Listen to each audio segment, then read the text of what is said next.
Fala galera, como é que vocês estão? Espero que vocês estejam bem. Tio Léo na área. Meu povo, continuamos online.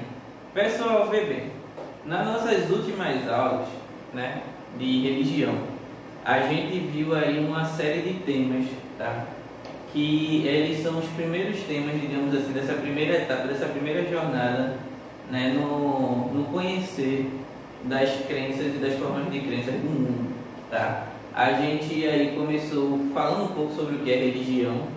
A gente também foi aí para algumas religiões do Oriente, né, bem menos conhecidas do nosso dia a dia, porém, né, a gente percebeu que apesar de desconhecermos muitas vezes uma determinada religião, não quer dizer primeiramente que ela não existe, ela existe, é tanto que a gente percebeu o quão grandes são essas religiões, o quão antigas são essas religiões, e percebeu também que apesar de talvez o nome dessas religiões serem desconhecidas, né, a sua influência também chega até nós.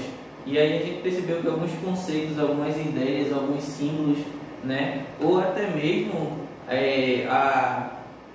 a crença ou o uso, né, da crença de algumas divindades são bem comuns. A gente viu inclusive que a ideia, a mitologia, digamos assim, a ideia por trás da doutrina, ou os mitos, ou a ideia, ou a história, enfim, por trás de algumas dessas religiões, né, como o pessoal diz, a cosmologia, né, e tantas outras coisas por trás de algumas dessas crenças, elas se fazem no dia a dia do mundo, inclusive desde da própria prática religiosa até mesmo a questão da cultura pop, né, que eu exemplifiquei. Então você vê de algo bem popular para algo bem íntimo, que é a questão da própria crença, né, essas religiões fazendo parte desse cotidiano ou, né, influenciando de alguma forma.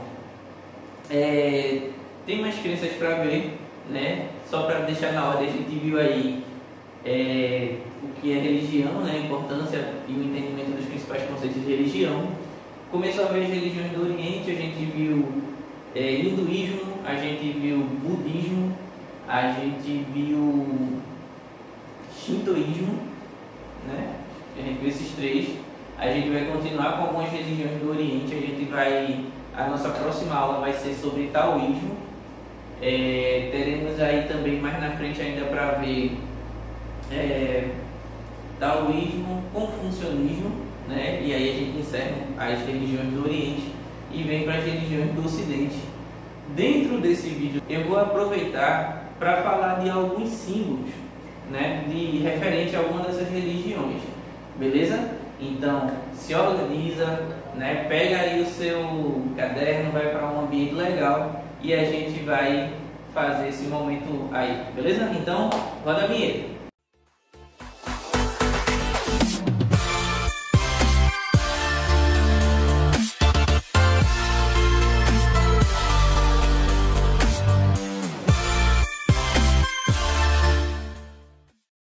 Bom, galera, como eu estava dizendo aí na abertura, a gente vai dar uma olhadinha hoje em alguns símbolos referentes a algumas das religiões que a gente viu, né? Lembrando que a gente está vendo aí religiões do Oriente, a gente já viu aí hinduísmo, a gente já viu budismo, a gente já viu shintoísmo. Falta ainda ver taoísmo e confucionismo, elas também têm os seus símbolos.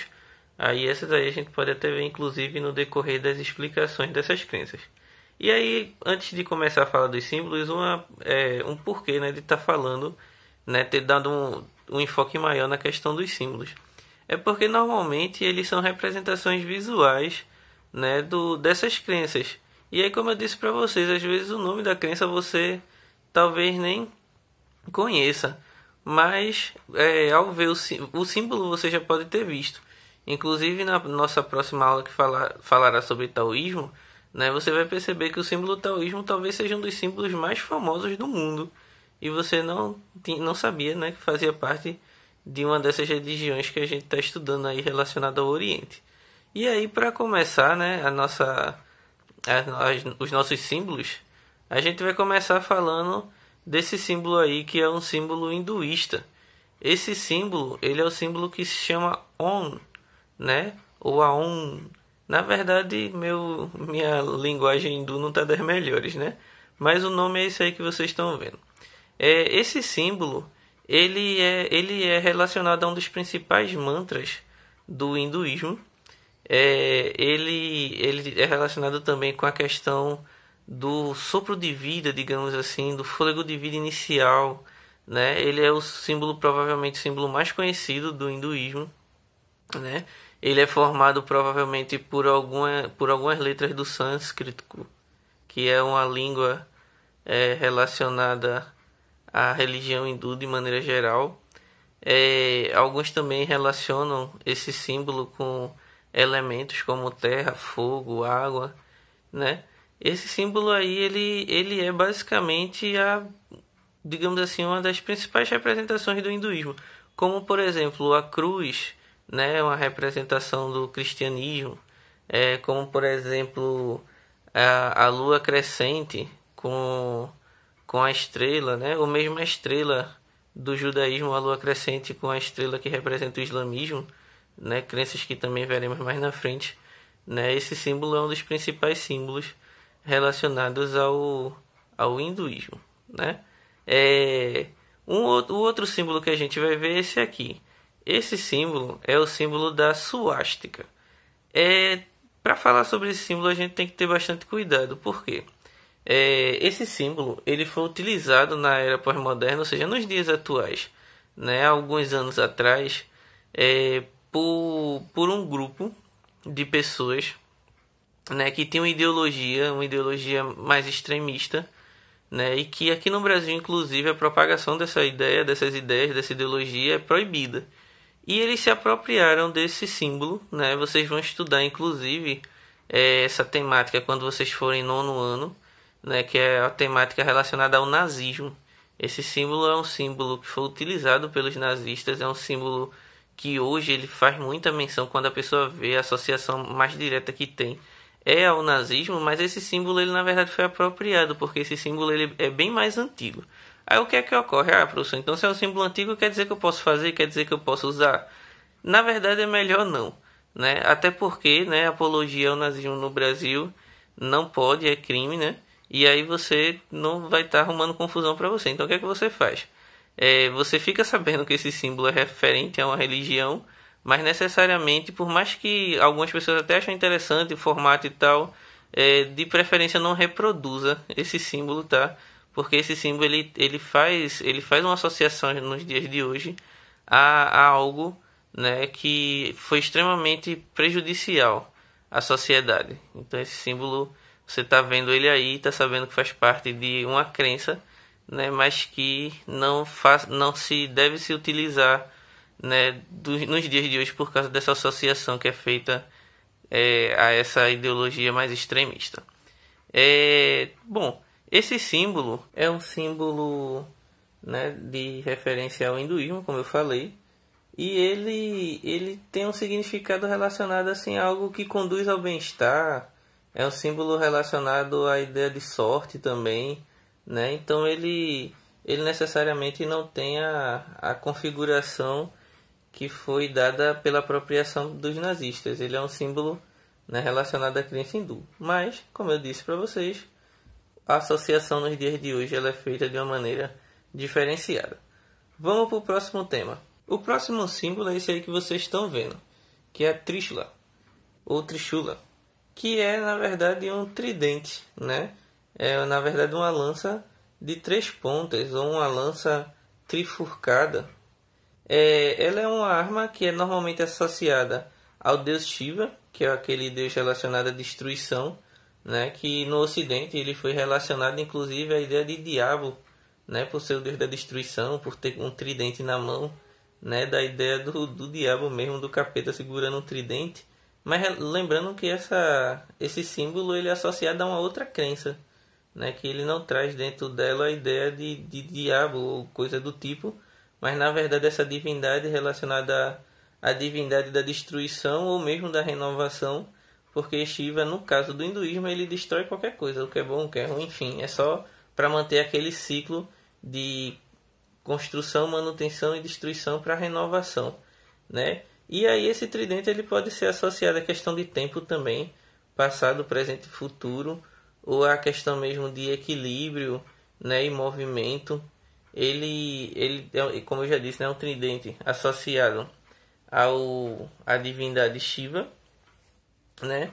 E por ser um tridente, como eu disse, ele possui 3 pontas e cada ponta tem um significado, né? Tem 3 qualidades aí relacionadas, que é o Tamas, que é, como eu disse a vocês, a inércia, o Rajas, que é o movimento ou mesmo o firmamento, e o Sattva, que é o equilíbrio, né? Então, são esses os significados aí relacionados a esse tridente.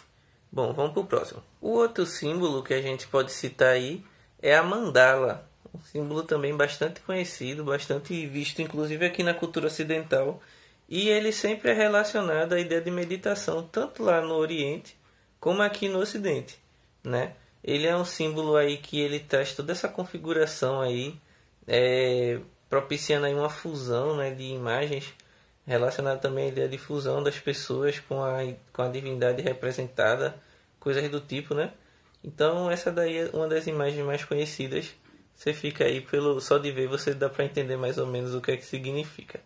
Vamos para a próxima. E por fim, uma imagem aí que eu queria trazer, que é essa imagem aí relacionada ao aspecto físico mesmo do ser humano, que é aquela marquinha na testa trazida aí pelos hindus, que é o tilak, que é uma marca que representa aí, né, como eu disse, na testa, sinalizado na testa aí, que representa algo como se fosse um terceiro olho, né? Ele tem o simbolismo relacionado à consciência da pessoa, né? Ou mesmo uma pessoa que toma consciência de uma melhora, né? Algo do tipo, né? Muito comum você ver aí entre os hindus essa marquinha, né? Representando essa ideia de consciência, essa ideia de um terceiro olho, de uma visão um pouco mais além.